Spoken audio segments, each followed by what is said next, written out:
वैदिक साहित्य इसलिए कि हम तो जानना चाहते हैं ज्ञान में, तो जहाँ से मिले उसको हासिल करना चाहिए। वेद आपने पहले भी पढ़े? वैद हमने पढ़ा, ऋग्वेद मैंने पढ़ा, मैंने आयुर्वेद का कुछ कोर्स किया था, उसमें हमारे कोर्स में था ऋग्वेद।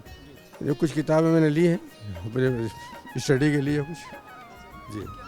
कौन सी किताबें अच्छी लगी आपको, कुछ बताना चाहेंगे? मैंने ज़्यादा किताब नहीं देखी है, अब जो अपनी रुचि किताब किसी ले ली है उसके तैयार करा बिल्कुल रहता हूँ। अथर्ववेद आपने पढ़ा हुआ, आपने बताया। ऋग्वेद पढ़ा था मैंने। मैं चूँकि आयुर्वेद कर रहा था तो उससे मिला कि जितनी डिटेल ऋग्वेद में दी गई है किसी की दूसरी किताब में नहीं है। अभी हम आए हैं आर्य समाज के स्टॉल में, और इसमें धार्मिक बुकों के अलावा जो भी हमारे हिस्ट्री है, कल्चर है, उसके बारे में है, सारी बुक्स हैं, छोटी से लेके बड़ी, हमारे ग्रंथ से लेके वेद, एवरीथिंग। और ये बेस्ट है नॉलेज के लिए, आज के बच्चों को आना चाहिए हमारे कल्चर के बारे में, हिस्ट्री के बारे में, जागरूकता के लिए कल्चर। ये स्टॉल अच्छा है, बेस्ट ऑप्शन है। हम पढ़ते रहते हैं, हम सभी धर्मों को पढ़ते हैं और जानना चाहते हैं कि भाई किस में क्या क्या लिखा, क्योंकि किसी भी चीज़ को जो जानने का वो ओरिजिनल सोर्स से पढ़ना चाहिए आदमी को। ऐसे मीडिया से या और दूसरे माध्यमों से जो सोशल मीडिया पर चलता है उससे न जान करके, बल्कि सोर्स जो असल सोर्स है उससे जानना चाहिए। अच्छा लगा मुझे, यहाँ के बुक्स बहुत अच्छी हैं, और सबसे बड़ी बात कि हमारे जो वेद और हैं पुराने, हमें उनकी तरफ देखना चाहिए। हम बहुत सारी बुक्स पढ़ते हैं, लेकिन ये वो बुक्स हैं जो सच में हमें पढ़नी चाहिए, जिससे हम अपनी पुरानी चीज़ों को देख सकें कि अर्थ उनका क्या है, जो हमारी लाइफ से रिलेटेड हमें सिखाता है, वो हमें शायद यहीं इन्हीं बुक्स में से ही मिलता है, क्या एक्चुअली हमारी जीवन क्या है और जीवन में हमें कैसे जीना चाहिए। मैं इतना ही कहूँगी, मस्ट विजिट, आपको एक बार ये बुक्स पढ़नी चाहिए और आना चाहिए आपको यहाँ पे। जो आर्य समाज के फाउंडर थे स्वामी दयानंद जी, उनकी शिक्षाओं को यहाँ पर नई ज़बानों में पेश किया जा रहा है। जो इस विषय में पीएचडी कर रहे हैं, जो स्कॉलर्स हैं, उनके लिए एक अच्छा लिटरेचर है। तो उम्मीद करते हैं वहाँ आएंगे। यहाँ पे जो वॉलंटियर्स हैं वो बहुत अच्छे हैं, कोऑपरेटिव हैं, और गाइड बहुत अच्छा कर रहे हैं कि किस टॉपिक पर किताबें चाहिए। आर्य समाज के बुक स्टॉल में जितने भी हमारे क्रांतिकारियों पर किताबें हैं, आर्य समाज का खुद का साहित्य है, कुरीतियों के खिलाफ है, हिंदू विचारधारा को लेकर है, तो जो भी वेदों के ऊपर दिन है वो सारी किताबें यहाँ मौजूद हैं। और आप देख सकते हैं चारों तरफ भीड़, अच्छी खासी भीड़ है। एक स्टॉल बहुत पूरा, आप कहीं भी चारों तरफ देखिए स्टॉल पूरा भरे हुए हैं।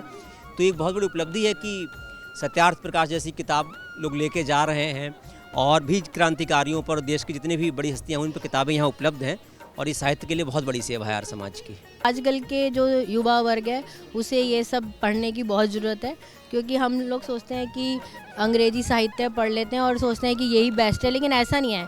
मैंने इंग्लिश लिटरेचर और ये सब भी पढ़े हैं, इंग्लिश राइटर्स को, लेकिन उनके विचार यहीं से निकले हुए हैं।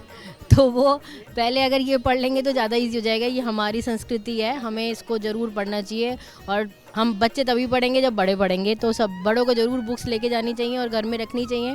संध्या से समाधि की, हमें ईश्वर की सुबह संध्या करनी चाहिए, संध्या करनी चाहिए, उपासना करनी चाहिए, यज्ञ करना चाहिए, और उससे हम समाधि तक जा सकते हैं।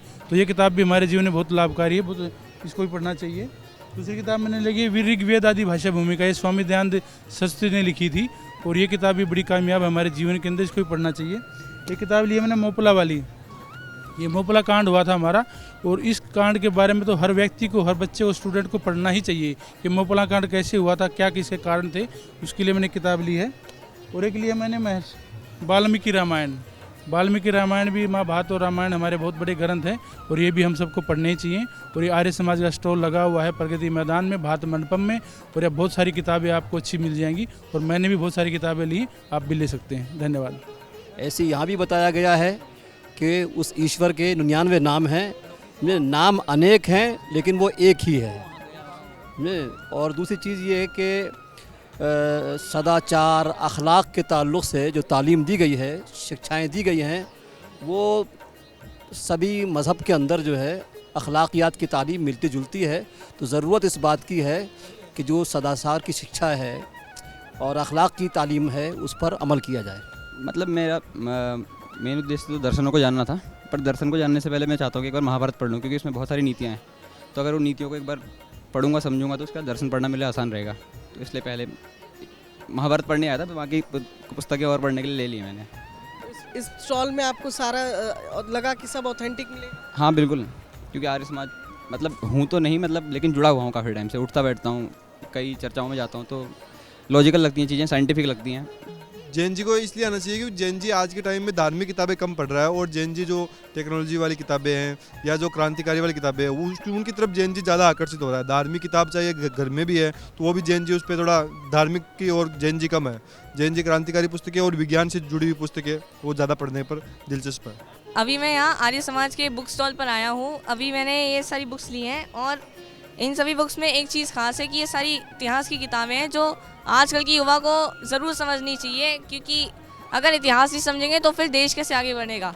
क्योंकि अगर जो जीता है वही देश इतिहास लिखता है, जो देश इतिहास से कुछ नहीं सीखता वो खुद इतिहास बन जाता है, और जो देश अपने पर्सपेक्टिव से इतिहास नहीं लिख सकता वो खुद इतिहास बन जाता है। तो फिर आपको ऐसी बुक्स दिखा देता हूँ जैसे मदन लाल ढींगरा और उधम सिंह की शौर्य गाथा, लंदन में गोली। ये देखिए, आप ठीक से देख सकते हैं, इसमें लिखा हुआ है मदन लाल ढींगरा और उधम सिंह जी ने कैसे ब्रिटिशों के खिलाफ लड़ाई लड़ी। और ऐसी एक किताब क्रांतिकारी आंदोलन, ये क्रांतिकारी आंदोलन के बारे में ये सभी भारतीयों को बताता है। और एक और आखिरी किताब, कौन कहता है अकबर महान था। हम सभी जानते हैं, हम सभी ने बचपन में स्कूलों में पढ़ा होगा कि अकबर एक महान बादशाह था। असल में इसके सच को भी यहाँ पे बताया गया है, और NCERT ने भी ये कहा है कि अकबर के शासन को क्रूरता और सहिष्णुता का मिला जुला रूप बताया गया है। तो ये सारी किताबें थी जो मैंने आर्य समाज के बुक स्टॉल पे ली। विश्व पुस्तक मेले में आप लोग आइए और बुक्स खरीदिए।